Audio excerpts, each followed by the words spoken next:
You know, you hear the phrase coal city and you probably conjure up a very specific image. Yeah, maybe something a bit grimy, industrial, perhaps. Exactly. But what if that picture was, well, incomplete? What if this coal city, this place called Mancherial in northern Telangana, was also a gateway to, like, dense forests? And right next to the sacred Godavari River. Right. That's where we're heading today on the deep dive. Mancherial, it's a district headquarters. It's right in the Godavari Valley coal belt. Hugely important for Telangana's energy mining sectors. Okay. But like you said, the story doesn't stop there. It's this kind of fascinating duality industry and, well, a surprising amount of nature side by side. That's what we want to dig into based on the info we've got. Exactly. Okay, so let's get the basics down. Mancherial, it became its own district in Telangana back in 2016. Relatively recent, yeah. And the main industries, obviously coal mining, that's the big one, led by Singareni Collieries Company Limited, SCCL. SCCL, that's the one.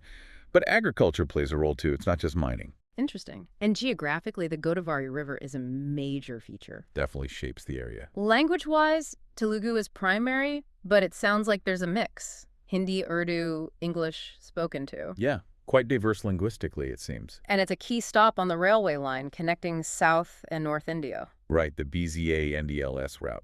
So important for transport. And the town itself, population around what, 120,000 people, give or take? Roughly, yeah. So it's a significant place, not just some tiny outpost. It really sounds quite pivotal. Well, what's really striking is the scale and also the history of the coal mining. SCCL is the driver, obviously. Right. And we're not talking just one mine. You've got major sites like Bellanpalli Underground and Open Cast there. Both types, okay. Yeah, plus Manamari, Ramakrishnapur, Sriampur mines. It's a whole cluster. All part of that Godavari Valley coal field. Exactly. And get this, it's one of the oldest mining regions in India. It goes back to the British era. Wow. Really? That far back? Yeah. Imagine the history embedded in that landscape. That definitely adds another layer. You wonder how that history has shaped the place over, decades and decades. Absolutely. And these mines, I mean, they're crucial. They're feeding coal to power plants, cement factories. All sorts of industries. Not just in Telangana and Andhra Pradesh, but across southern India. So Mancherial is really punching above its weight economically for the whole region. Precisely. And think about the people, the human side. Thousands of families depend directly on these SCCL jobs. It's the main employer by far, I imagine. Seems like it. Yeah. And SCCL isn't just providing jobs, they're also involved in social infrastructure. Things like schools, hospitals, Housing too. housing, community support. The whole package, really. That's interesting. It shows how tied up a big company can become with the very fabric of a place. Creates a kind of dependency, I suppose, but also provides essential services. Yeah. A complex relationship. Okay, so shifting gears a bit. Yeah. This is the surprising part. For a coal city, Mancherial seems to have, well, actual attractions. Right, it kind of challenges that initial image. Like the Kawal Wildlife Sanctuary. That's not too far away. About 50 kilometers. Yeah, around that distance. And it's apparently got serious biodiversity. Tigers, leopards, deer, tons of birds. Tigers. Near a major coal mining area, that's unexpected. It certainly is.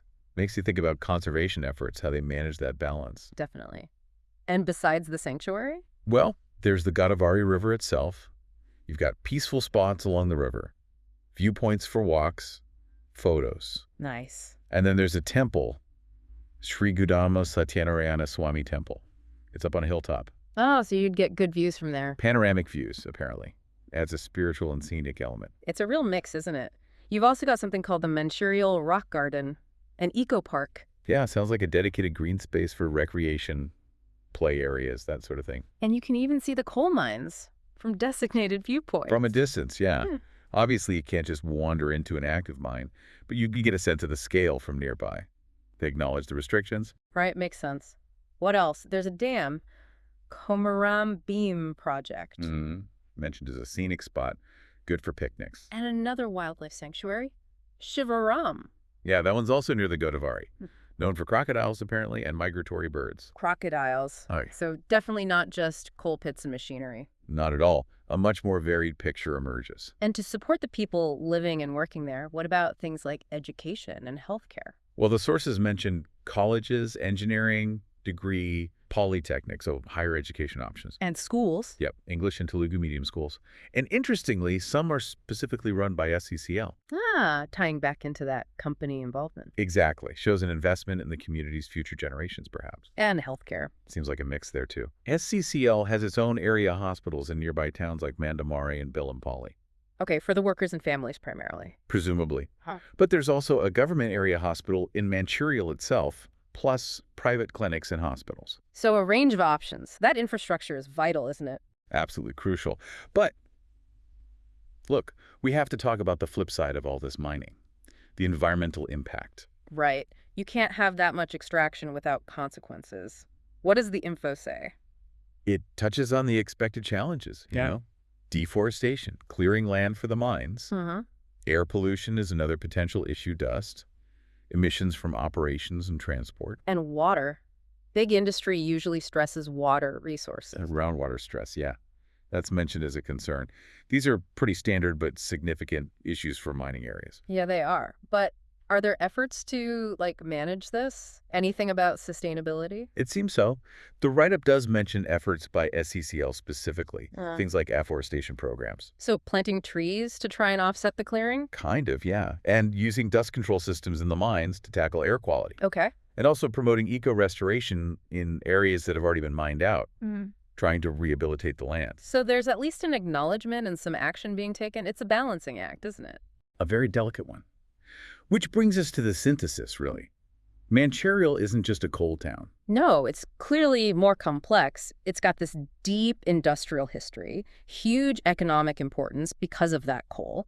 Driven by its strategic location and access to those reserves. But then layered with the surprising natural beauty and cultural spot. Exactly. It's that combination, that juxtaposition that really stands out. It kind of shatters that simple coal city stereotype you might start with. Yeah, it does. It suggests maybe industrial development and, nature or heritage don't always have to be completely separate or opposed. Even if finding the right balance is tough, it seems Mancherial offers a unique window into that challenge, whether you're looking at industrial history or natural exploration.